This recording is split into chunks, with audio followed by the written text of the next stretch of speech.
నమస్కారం. Welcome to Radha's ప్రాచీన ప్రాంగణం. ఎపిక్ మదర్స్ అనే శీర్షికల భాగంగా ఈరోజు మనం గాంధారి గురించి మాట్లాడుకుందామండి.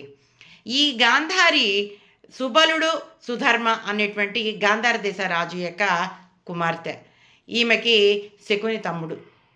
చిన్నతనం నుంచి ఈమె ఎంతో భగవద్భక్తి కలిగిన పిల్ల. అయితే తను శివుడికి తపస్సు చేసి తనకి 100 మంది కుమారులు, ఒక కుమార్తె కావాలని కోరుకుంటుంది. చిన్నప్పుడే తనకి ఆలోచన ఎందుకు వచ్చిందంటే, మంచి సంతానవతిగా కనుక తను ఉంటే ఒక మంచి మహారాజు వచ్చి తనని వివాహం చేసుకుంటాడని అప్పట్లోనే ఆమెకి ఆలోచన ఉండేదండి. అందుకని ఆ విధంగా తను సంతానాన్ని కోరుకుంటుంది. తనకి కురు సామ్రాజ్య యువరాజు అయినటువంటి ధృతరాష్ట్రుడితోటి వివాహము పెద్దలు నిశ్చయించారని తెలుసుకుంటుంది. అతను అంధుడని కూడా తెలుసుకుంటుంది. అయితే ఏమాత్రం విచారించదు, తండ్రిని తప్పుపట్టదు. అంటే ఏదో ఒకటి ఆలోచించి తన గురించి, తన మంచి కోరుకునే తండ్రి, తనకి చెడు చేయని తండ్రి ఇలా ఆలోచించారంటే ఏదో రీజన్ ఉంటుంది, కారణం ఉంటుంది అని నమ్మి తను అంధుడైనా కూడా ధృతరాష్ట్రుడిని చేసుకోవడానికి ఏమాత్రం అనుకోదు. అతనితో వివాహం నిశ్చయమైంది అనగానే మనసులో అతనికి స్థానాన్ని కల్పించేస్తుంది అన్నమాట. అయితే అతనికి కళ్ళు లేవు కాబట్టి నేను కూడా అసలు ఈ ప్రపంచాన్ని చూడను అని చెప్పేసి తను కూడా కళ్ళకి గంతలు కట్టేసుకునే ఉంటుందన్నమాట. గాంధారి పతిభక్తికి మెచ్చినటువంటి వేదవ్యాసుడు ఆమెకి 100 మంది సంతానాన్ని ఇస్తాడు. అయితే ఈమె గర్భం దాలుస్తుంది. ఒక పక్కన కుంతీదేవికి ధర్మరాజు పుట్టేస్తాడనే వార్త ఈమెకు తెలుస్తుంది.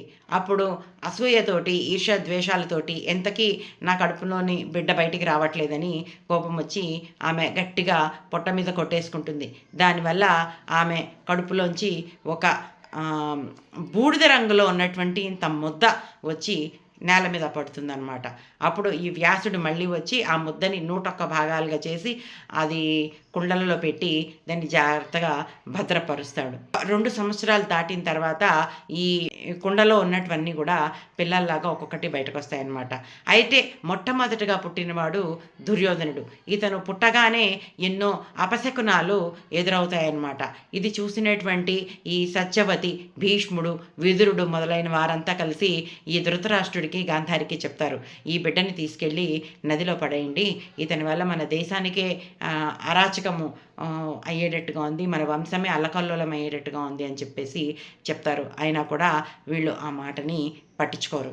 మాతృవాత్సల్యం ఎక్కడికి వెళ్తుందండి? అందుకని వాళ్ళు నిరాకరిస్తారు.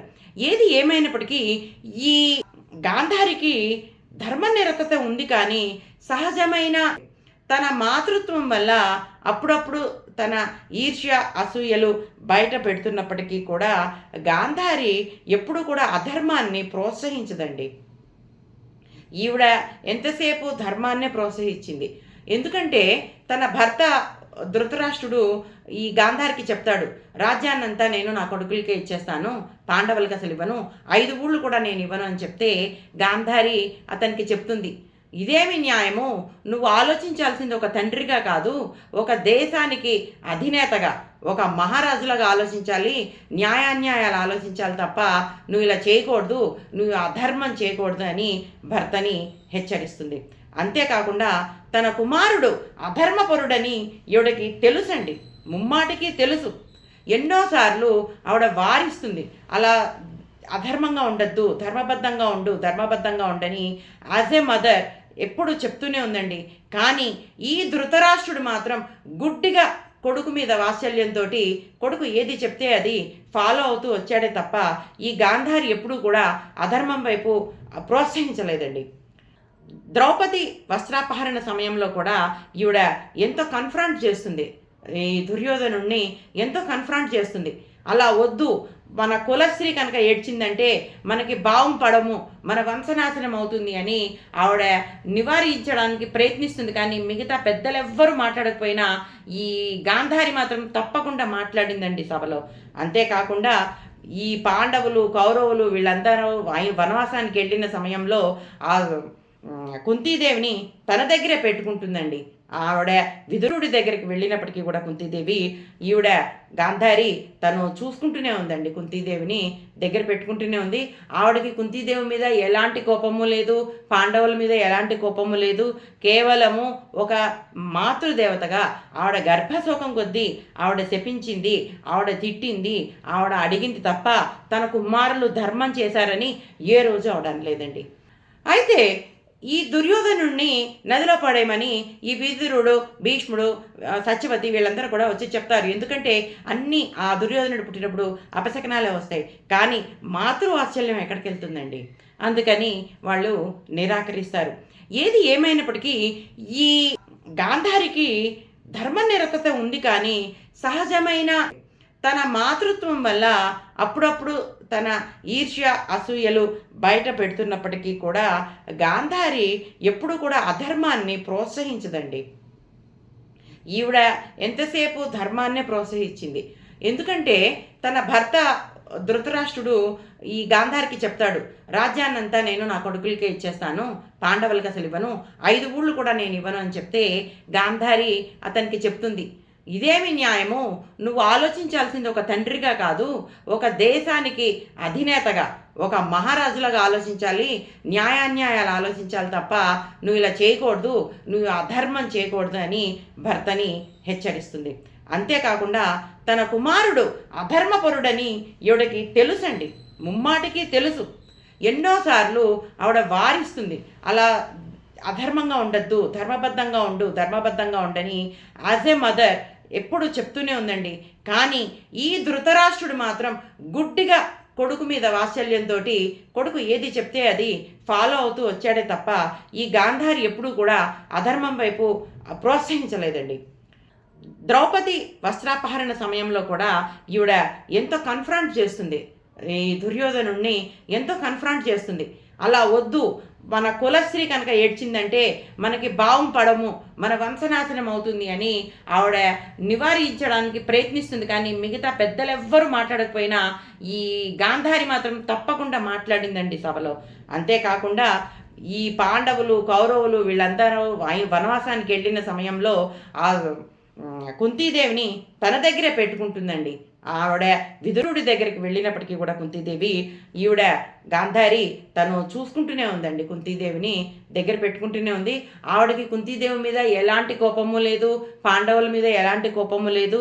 కేవలము ఒక మాతృదేవతగా ఆవిడ గర్భశోకం కొద్దీ ఆవిడ శపించింది, ఆవిడ తిట్టింది, ఆవిడ అడిగింది తప్ప తన కుమారులు ధర్మం చేశారని ఏ రోజు ఆవిడ అనలేదండి. సంచికలో నిండా కడుపెట్టి పిల్లల్ని పెట్టుకుని ఒక్క కొడుకు కూడా తనకి ఉత్తరకర్మలు చేయడానికి లేకపోతే ఈవిడ శోకం అంతా ఇంత కాదు. ఆ కోపంతో కృష్ణుడిని నిందిస్తుంది, ఆ కోపంతో కృష్ణుడిని శపిస్తుంది. నువ్వు కూడా, నీ వంశం కూడా ఇలాగే వాళ్ళల్లో వాళ్ళు కొట్లాడుకుని చచ్చిపోవాలి, అది నీ కళ్ళ ముందే జరగాలి. నేను ఈరోజు అనుభవించే బాధ నువ్వు కూడా అనుభవించాలి, అలాగే ఎవ్వరూ లేని దిక్కుచోని స్థితిలో నువ్వు ఒక్కడవే మరణించాలి అని కృష్ణుడిని శపిస్తుందండి. కానీ కృష్ణుడు మాత్రం ఆవిడ శాపాన్ని స్వీకరిస్తాడు. ఎందుకంటే ఆయనకి తెలుసు అధర్మాన్ని నిర్మూలించడానికి కోసమని ఆయన ఈ యుద్ధాన్ని జరపవలసి వచ్చింది. కాబట్టి ఒక మాతృ దేవత పడేటువంటి బాధని, శోకాన్ని ఆయన రెస్పెక్ట్ ఇస్తాడండి. రెస్పెక్ట్ ఇచ్చి ఈవిడిచ్చిన శాపాన్ని స్వీకరిస్తాడు కృష్ణుడు. అదేవిధంగా యాదవ వంశం అంతా కూడా తాగిన మత్తులో ఒకళ్ళనొకళ్ళు కొట్టుకుని చచ్చిపోతారు. అది వాళ్ళు చచ్చిపోయిన 15 రోజుల తర్వాత కృష్ణుడు ఎవ్వరూ లేని ప్రదేశంలో, నిర్మానుష్యంగా ఉన్న ప్రదేశంలో ఒక బోయవాడు బాణం వేసి కొడితే మరణిస్తాడు. అతని శవాన్ని 5-6 రోజుల దాకా చూడటానికి కూడా ఎవరికి కనపడని దిక్కుతోచని స్థితిలో శ్రీకృష్ణ భగవానుడు మరణిస్తాడండి. ఆయన అలా మరణించడానికి కారణం ఈవిడ శాపాన్ని ఆయన రెస్పెక్ట్ చేశాడు. అంటే ఆవిడ పడే మనోవేదన ఎంతో ఆయన అర్థం చేసుకున్నాడు. అందుకే ఈ గాంధారి గురించి మనం పెద్దగా నెగిటివ్గా చెప్పుకోవాల్సిన అవసరం లేదండి. కేవలము ఒక మాతృదేవతగా ఆవిడ గర్భశోకం కొద్దీ ఆవిడ శపించింది, ఆవిడ తిట్టింది, ఆవిడ అడిగింది తప్ప తన కుమారులు ధర్మం చేశారని ఏ రోజు ఆవిడ అనలేదండి. చివరికి ఈవిడ ఈ మిగతా కుంతీదేవి, ధృతరాష్ట్రుడు, విదురుడు వీళ్ళంతా కూడా హిమాలయాలకు వెళ్ళిపోతారండి. రాజ్యం అంతా కూడా ఈ పాండవులకు అప్పచెప్పేసి అక్కడ కొంతకాలం ఉండి అక్కడి నుంచి వాళ్ళు వానప్రస్థం తీసుకుని హిమాలయాలకు వెళ్ళిపోతారు. హిమాలయాలకు వెళ్ళిన తర్వాత అడవుల్లో అక్కడ కార్చిచ్చు వల్ల మంటలు వచ్చేసి ఆ మంటల్లో చిక్కుకుని మరణిస్తారండి వీళ్ళంతా. ఇదండి మన గాంధారి కథ. వచ్చే సంచికలో మరొక మాతృదేవతతో మీ ముందరకు వస్తాను. అంతవరకు సెలవు.